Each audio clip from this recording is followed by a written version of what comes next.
نحمدہ و نصلی علی رسولہ الکریم اما بعد۔ مسائل سفر ہے، اس کے حوالے سے یہ مسئلہ بہت ہی زیادہ جو ہے پیش آتا ہے۔ لوگ پوچھتے ہیں کہ سفر کی حالت میں جب قصر کی جاتی ہے اور فرض نماز دو پڑھی جاتی ہے تو آیا جب تک انسان مسافر رہے گا تو سنتیں وغیرہ اس کو پڑھنی چاہیے کہ نہیں؟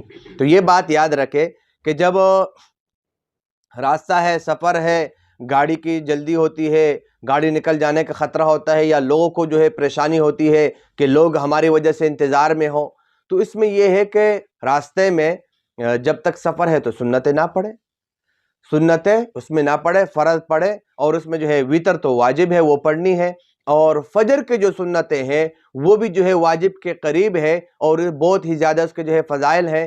اس وجہ سے علماء کہتے ہیں کہ سفر میں بھی جو ہے فجر کی جو ہے سنتیں پڑھنی چاہیے۔ دوسری بات یہاں پر یہ آتی ہے کہ ایک آدمی مسافر ہے، مثال کے طور پر ایک جگہ چلا جاتا ہے، یعنی 15 دن رہنے کی وہاں پر اس کی نیت نہیں ہے، اس سے کم کا ارادہ ہے، مثال 5 دن، 6 دن، 7 دن، یا تبلیغی اجتماع میں لوگ جاتے ہیں تو 3 دن وغیرہ، تو آیا ان جیسے مواقع میں انسان مسافر ہی ہوتے ہیں تو آیا وہاں پر سنتیں پڑھنی چاہیے کہ نہیں؟ تو یہ بات یاد رکھے کہ ان جیسے مواقع میں، ان جیسے جگہوں میں جب آپ حالت امن میں ہو، اطمینان میں ہو، کوئی جلدی نہیں ہے، کوئی پریشانی نہیں ہے، تو آپ کو سنتیں پڑھنی چاہیے۔ کافی لوگ اس وجہ سے سنتیں نہیں پڑھتے ہیں کہ ہم جو ہے سفر میں ہیں، ہم مسافر ہیں، تو لہذا ہمیں سنتیں پڑھنے کی ضرورت نہیں ہے۔ تو یہ بات یاد رکھے۔ اور دوسری بات یہ کہ آپ یہ دیکھیں سنتوں کا درجہ کیا ہے، مکملات اس کو کہا جاتا ہے۔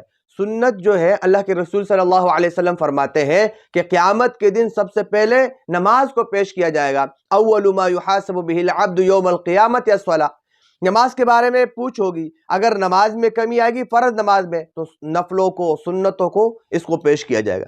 تو یہ مکملات ہے، اس کی وجہ سے آپ کی جو کمی کوتاہی ہوگی وہ پوری کی جائے گی، اور ایک سعادت کی بات ہے۔ تو اس لیے ہمیں ان جیسے مواقعوں میں سستی نہیں کرنی چاہیے، ہمیں اس میں سنتیں پڑھنی چاہیے، اور جتنی بھی سنتیں ہیں مزید ہمیں نفل پڑھنے چاہیے۔ لیکن ہمارے آج کل ذہنوں میں یہ بات آئی ہے کہ ہم جب تک مسافر ہیں تو کوئی سنت پڑھنے کی اس کی ضرورت نہیں ہے، ہم مسافر ہیں فرض نماز میں۔ یہ جو قصر کا حکم ہے، فرض نماز جو 4 رکعت والی ہے، بس سنتوں میں کوئی قصر نہیں ہے کہ آپ 4 رکعت سنت ہے تو 2 پڑھ لو، وتر ہے تو 3 کے بجائے 1 پڑھ لو، مغرب کے صرف 4 رکعت فرض والی جو نماز ہے اس میں قصر کا حکم ہے، یعنی کہ 4 کے بجائے 2 پڑھ لو بس۔ اس کے علاوہ کسی چیز میں جو ہے قصر نہیں ہے نماز کے حوالے سے۔ تو لہذا یہ جو سستی ہے اس حوالے سے اس کو ختم کرنا چاہیے، اور سنتیں ہمیں جب کوئی پریشانی نہیں ہو، کوئی جلدی نہ ہو تو ہمیں سنتیں پڑھنی چاہیے۔